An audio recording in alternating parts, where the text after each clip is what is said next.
la depresión aislada en los niveles altos, conocida por sus siglas como DANA, que azotó la comunidad de Valencia a finales del mes de octubre, es un reflejo de lo devastador que pueden ser las tormentas. Muchos habitantes del planeta, especialmente aquellos que viven a orillas de mares o de ríos, temen a las tormentas. En América Latina, en los meses de octubre a diciembre, ocurre la temporada de huracanes, la cual deja precipitaciones de lluvia y muchas inundaciones que causan o generan muerte y terribles pérdidas económicas. Es por ello que gran parte de la población en el mundo teme a las tormentas, aunque sabemos que la lluvia es una bendición, pues a través de ella Dios nos provee el vital líquido, Dios nos provee el agua. Sin embargo, en precipitaciones acumuladas, en grandes precipitaciones, esto puede generar tragedias como la sucedida en Valencia, donde el recuento de las víctimas ya para mediados de diciembre asciende a más de 220 personas, sin hablar, como dije antes, de las pérdidas económicas. En la Biblia también encontramos tormentas que vienen a la vida del creyente, tormentas que no estuvieron ajenas a aquellos hombres que acompañaban a Jesús y que en los evangelios se le llaman sus discípulos o apóstoles.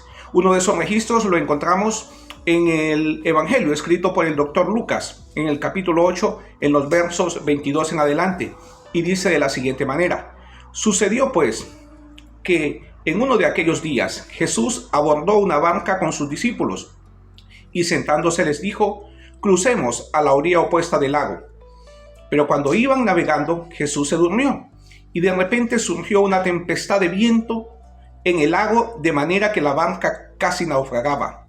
Entonces, acercándose a él, lo despertaron diciendo: Maestro, nuestro, perecemos. Entonces él se puso de pie y reprendió a los vientos y el embravecido oleaje de las aguas, y estos cesaron y se produjo quietud. El verso 25 dice: luego él les dijo: ¿dónde está su fe? Pero ellos, asustados y asombrados, se decían unos a otros: ¿quién pues es este, que manda incluso a los vientos, a las tempestades y al mar, y le obedecen? La versión que estoy leyendo es la denominada versión Pechita. En otras versiones usted encontrará algunas palabras diferentes, pero el relato es el mismo. Los discípulos afrontando una tormenta. Los discípulos con su vida expuesta, con su vida a punto de perecer. Y obviamente que en momentos así, el temor, la duda y la incertidumbre abrigan al ser humano. Y una de las preguntas obvias y lógicas que nos podemos hacer es: ¿dónde está Dios? Ellos tenían a Jesús en la barca. Jesús estaba durmiendo. Para ellos, aquel hecho de que Jesús estuviese dormido en la barca representaba que Jesús no tenía cuidado de lo que a ellos les estaba pasando, ya que para ellos, en su lógica, en su manera de pensar, era que a Jesús le importaba muy poco si esa barca naufragaba y ellos perecían. Y eso sucede cuando el temor, la angustia se adueñan del creyente, se adueñan de la mente del creyente. Ya en un video anterior hablamos acerca de cómo el enemigo de nuestras almas pone dudas en nuestra mente. Y él utiliza el temor también para que nosotros desconfiemos de Dios, desconfiemos de la bonanza de Dios, desconfiemos de la protección divina que Dios a través de su palabra ha prometido que nos dará a todos y cada uno de los creyentes. Ellos temían, y hay que recordar que no eran cualquier persona. La mayoría de ellos eran pescadores. ¿Y con esto qué quiero decir? Estaban acostumbrados a los oleajes grandes que se pueden dar en alta mar. Estaban acostumbrados a tormentas. Sin embargo, esta tormenta sí los asustó. Esta tormenta sí los tenía con miedo. Eso significa que quizás nunca habían visto una tormenta de esta manera. Los vientos azotaban con fuerza. El agua casi le calaba en las caras, en sus rostros. Y ellos, lógicamente, tenían miedo. en ese momento demostraron la poca confianza que tenían en Jesús. Recordemos que fue el mismo Jesús quien les dijo que debían de cruzar. Podríamos decir que ellos estaban siguiendo la voluntad de Jesús, estaban haciendo la voluntad de Jesús. La voluntad de Jesús era que, subidos en esa barca, cruzaran al otro lado. Cuando nos sometemos a la voluntad de Dios, lamentablemente vendrán, y digo lamentablemente, vendrán situaciones difíciles a nuestra vida. Nadie puede explicarlo.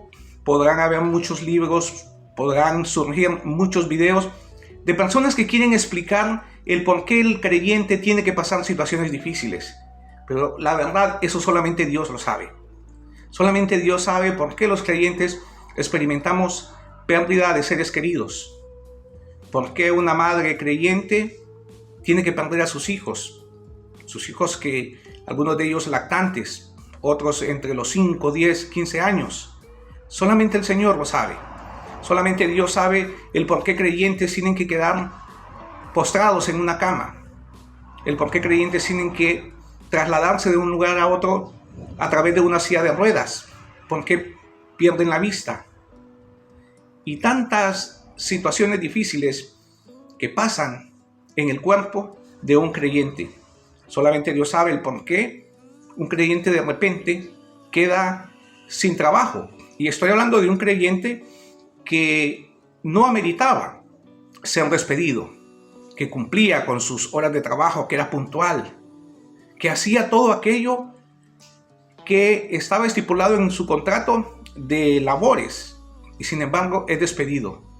O aquellos que son acusados injustamente y que están pagando una condena en una prisión, en una cárcel, que no han hecho nada. Sin embargo, Dios lo ha permitido. Y vuelvo y repito, solamente Dios sabe el porqué, cuáles son los planes, cuáles son los propósitos por el cual Él está permitiendo este proceso. Porque algo que tenemos que estar seguros es que todo lo que Dios permite lo hace con un propósito. Es parte del proceso. Ya sea para que maduremos en la fe, ya sea para que demostremos qué es lo que hay en nuestro interior, si realmente tenemos confianza en Él. Solo Él lo sabe. Así que en ese momento lo único que tenemos que hacer es, como Job, decir: aunque Él me matare, yo siempre confiaré en Él. Yo sé que es difícil. Yo sé que cuando se está atravesando una situación así, mis palabras podrían decir o podrían generar lo siguiente en usted. Usted podría decir: claro, como no es Él quien está pasando esto. Claro, como no es a Él a quien le está sucediendo esto o le está sucediendo aquello. Pero déjeme decirle que todos aquellos que confiamos en Jesús, tarde o temprano pasaremos por una de esas tormentas. Y lo que debemos de hacer es simple y sencillamente confiar en Dios.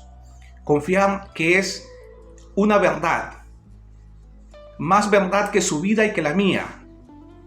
Lo que Jesús dijo: en el mundo tendréis aflicción, en el mundo tendréis tormentas, pero confiad, yo he vencido al mundo. Pero confiad, dice Jesús, yo he vencido esas tormentas. Debemos de confiar en Él y recordar que solamente en su confianza podremos salir adelante. El temor y la duda no sirven para nada. El temor y la duda lo único que pueden traer a nuestra salud es deteriorarla y causarnos enfermedades. Es por eso que debemos de confiar en Él. Jesucristo, estando al borde de la muerte, Jesucristo estando clavado en aquella cruz, soportando el dolor, soportando la burla de sus enemigos, Jesús dijo: mi paz os dejo, mi paz os doy, y no os la doy como el mundo la da. Sí, Él ha vencido las aflicciones, Él ha vencido las tormentas, y Él nos ofrece su paz. Ahora, debemos decir que la paz no es la ausencia de problemas. En una ocasión hubo un concurso de dibujo en una escuela, en un colegio. La mayoría de niños de esa escuela pintaron lo que normalmente se conoce como la paz. Una palomita blanca, banderas blancas, niños jugando en un parque, niños jugando con un arco iris esplendoroso, con un sol radiante y bello. Y la mayoría de ellos pintó lo mismo. Pero hubo una niña que fue la ganadora, la cual se distinguió por su trabajo.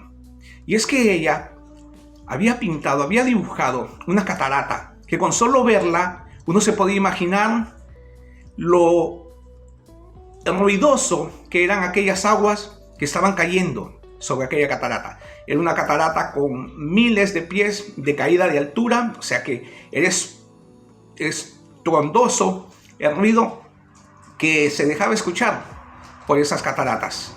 Uno podía imaginarse que era ensordecedor lo que ahí estaba sucediendo en esa catarata. Las aguas fluían.